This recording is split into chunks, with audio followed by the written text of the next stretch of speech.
Continuing with section 4.5, we now move to example 5, which is an example of a logarithmic model. And this is the well-known Richter scale for earthquake magnitude. The magnitude m of an earthquake on the Richter scale is given by m equals log, that's base 10, I over I0, where I is the intensity of the earthquake, and I0 is the lowest intensity earthquake that can be measured. Show that such a minimal earthquake has a magnitude of 0. Let's begin with that. If we're assuming that the intensity of our earthquake is the lowest one that can be measured, then we're going to let the intensity I be given as I0. We're not told exactly what that is. That's a measure of energy output, but we just know that it would be represented by I0. Then the magnitude m would be log of, we're going to replace I with I0, divide that by I0. So what we're going to have is the base 10 logarithm of 1. And you may recall from properties of logarithms that the logarithm of 1 for any base is always 0. So this shows that using this logarithmic model, that if we assume that the intensity of our earthquake is a minimal intensity I0, that gives us 0 on the Richter scale. That would be a magnitude 0 earthquake on the Richter scale. The next part of the problem says if an earthquake measures 9 on the Richter scale, how does its intensity compare to a magnitude 0 earthquake? So now we're going to let I equal,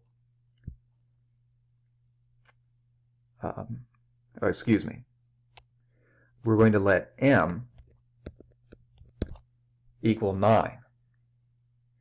And what we're going to do is determine how the intensity I compares to a minimal intensity earthquake I0.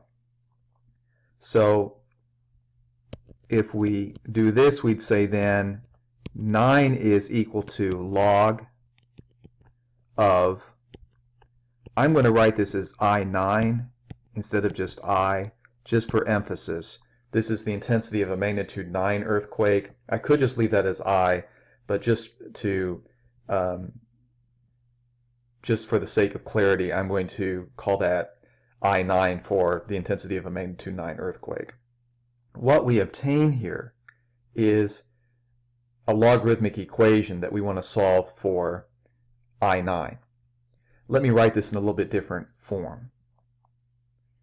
If I put the logarithm on the left, and I emphasize it's a base 10 logarithm, I get log base 10 of I9 over I0 equals 9. Now, to solve a logarithmic equation, we usually convert to exponential form. So if I convert this to exponential form, I start with the base of 10. I raise that to the 9th power because the logarithm is the exponent of is an exponent. So the exponent here would have to be 9. Set that equal then to I9 over I0. If I solve this equation for I9, multiplying both sides by I0, I obtain I9 equals 10 to the 9th times I0. So a magnitude 9 earthquake is 10 to the 9th times the intensity of a magnitude 0 earthquake. Now what is I to the 9th? This is like saying that I9 is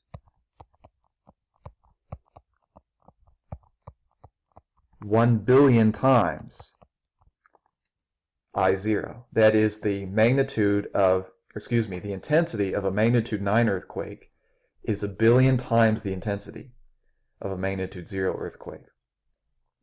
What we see with the logarithmic scale used to determine the Richter scale magnitude is that for each unit increase in the Richter scale, that is, as you go up 1 on the Richter scale, the intensity of the earthquake increases by a factor of 10. So as you go, say, from magnitude 6 to magnitude 7, the intensity of the earthquake, the energy output released, increases by a factor of 10.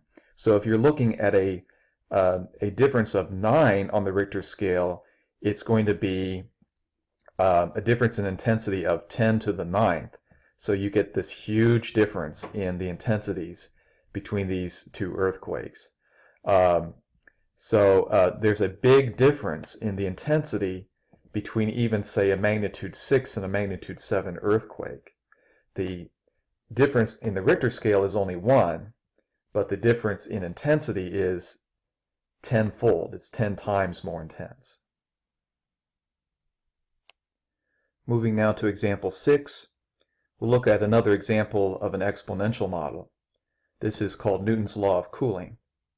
The rate at which an object cools or warms is proportional to the difference between its initial temperature T0 and the temperature of the surrounding medium, which is also called the ambient temperature, Ts, according to the function T of t equals Ts plus T0 minus Ts times e to the minus kt. You can see the graph shown there. Let me label some of the things in this graph. The temperature of the object would be the vertical scale. Horizontal scale would be time, little t. So we have capital T for temperature, little t for time.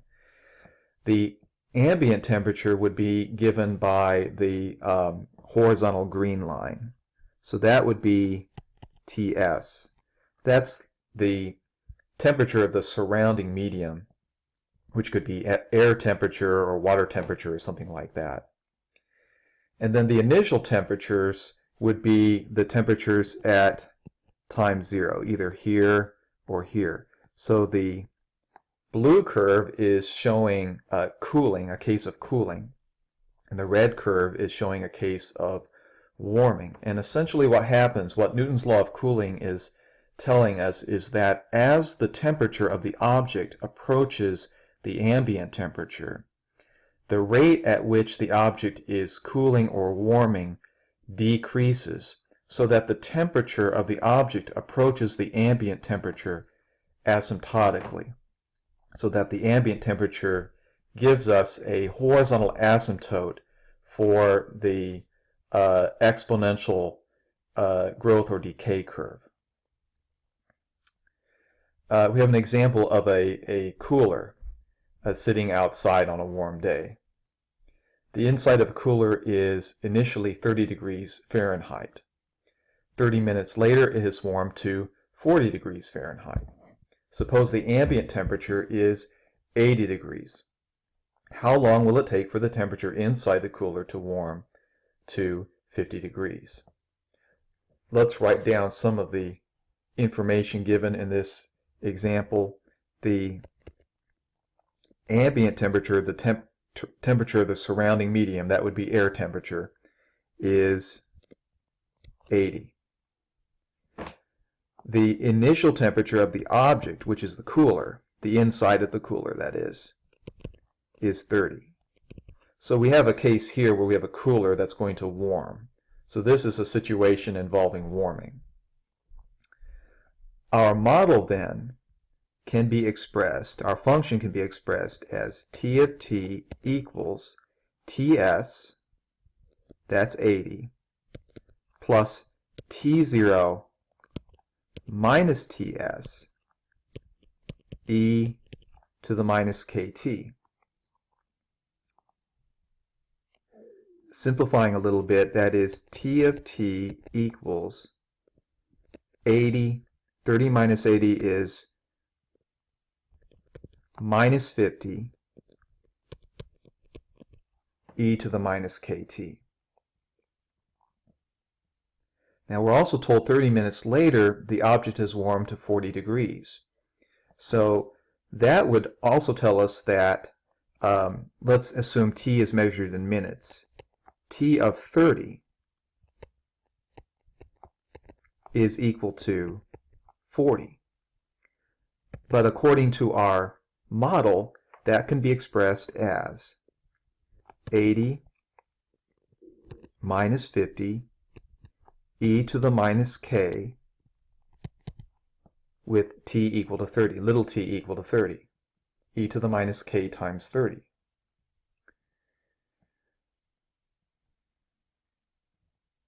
So we have this exponential equation with an unknown constant k. So let's determine what that constant is.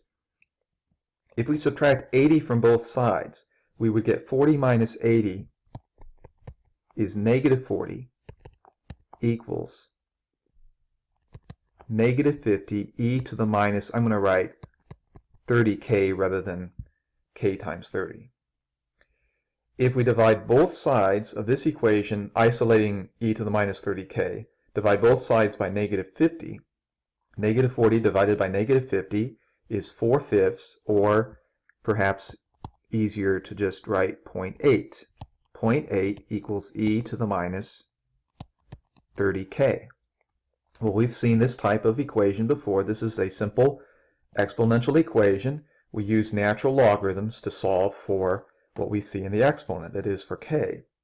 So taking natural logs of both sides, we get natural log of 0.8 equals natural log of e to the minus 30k. ln and e cancel on the right-hand side. So we would have natural log of 0.8 equals negative 30k. So then it would follow that k would be the natural log of 0.8 divided by negative 30. Now, natural log of 0.8 is a negative number, so k actually ends up being positive. And let's see if I have room, 0.0074 to 4 decimal places. I'm going to try to fit that in right here. Well, maybe I can put it right, whoops.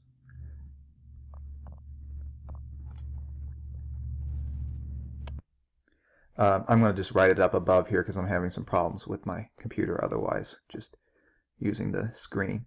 So approximately, what did I say, 0.0074 is what we get for k. Natural log of 0.8 divided by negative 30. So that gives us our constant k for this particular situation. We still need to solve the remainder of the problem.